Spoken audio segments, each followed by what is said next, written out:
I mean, the best we can do for those of us who can, because some people really can't be out about being bi or poly or whatever, because it could be dangerous depending on where they work, who they interact with.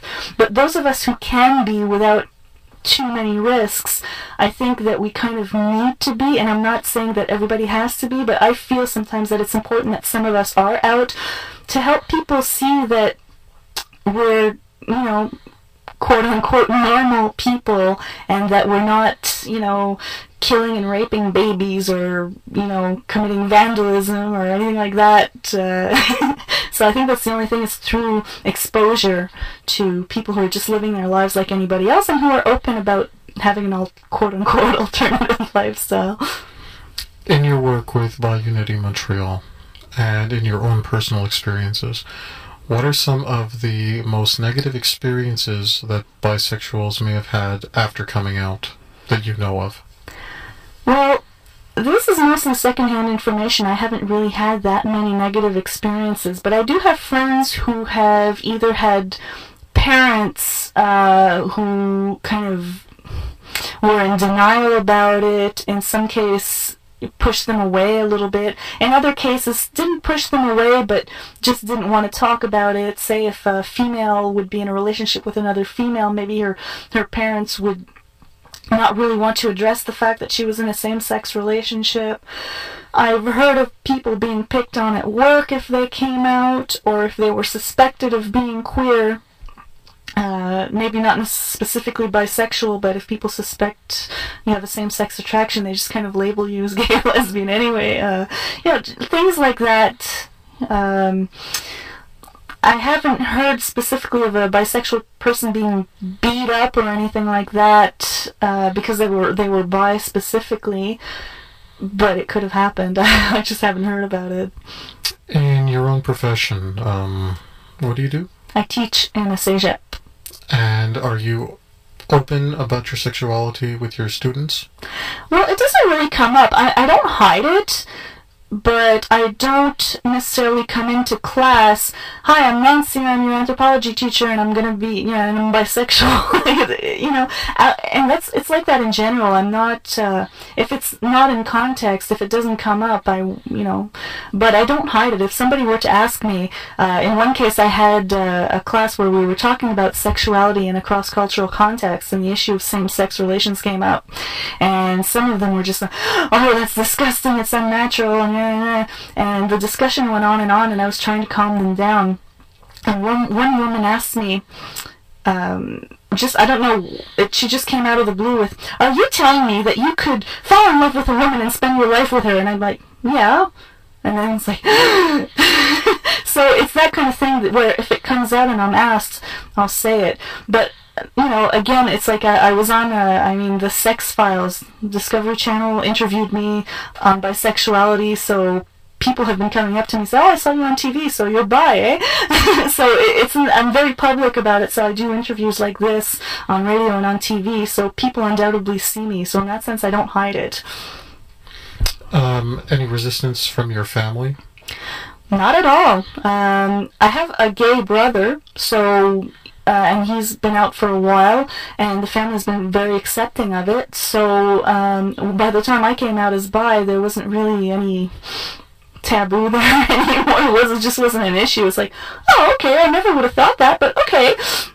You know, and then I told my mother when she was visiting Montreal, she went home, told my sisters, one of my sisters wrote to me to reassure me, "Oh, I still love you even if you're bi," and I'm like, "Thanks." It was cute. It was a nice sentiment, you know. You know what? With everything going on out there, that's more than cute. I think that was just really great of her. Mm-hmm.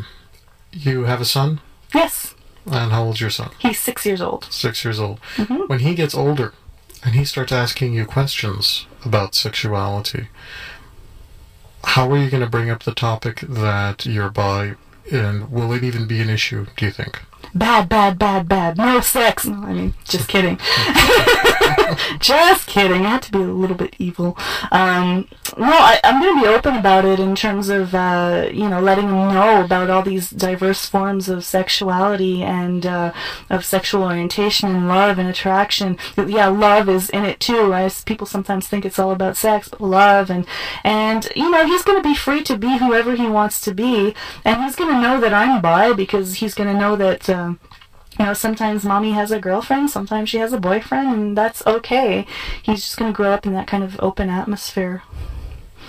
What about, have you ever gotten any resistance from your son's friends' parents? Maybe where they tell their kids not to play with your son? It hasn't happened yet. I mean, he's only 6, and that really hasn't occurred. I mean, he doesn't really see kids from school outside of school, and the couple friends he does have from outside of school, I don't really, it just doesn't occur.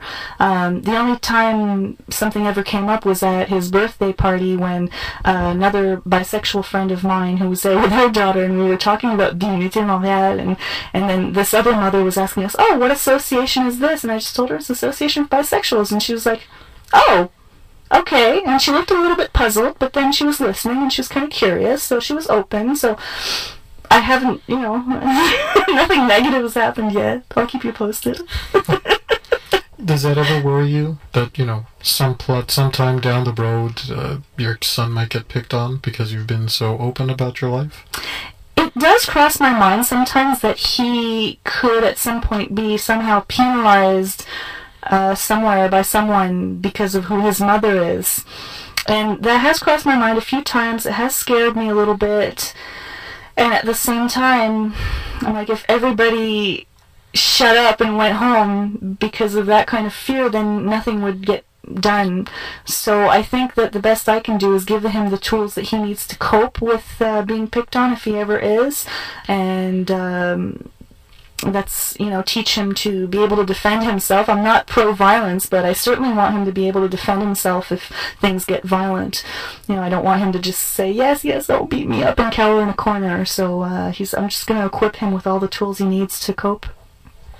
You're listening to Frank Talks Pleasures and Lifestyles, and we'll be back right after this. Frank Talks is sponsored in part by Everything Out of Her Mouth is a Test, a man's guide to the emotional needs of women. Ladies, do you want the man in your life to understand you on your level? Do you want your man to be able to listen to and address all of your emotional needs? Show him how much you really want your relationship to be the best it can be. Everything Out of Her Mouth is a Test makes a perfect gift. The book, written by a man, for men, is endorsed by every woman that reads it. This book is a guide for men to understand exactly what a woman means when she speaks. Is that worth changing your life forever? Buy this book at franktalks.com now.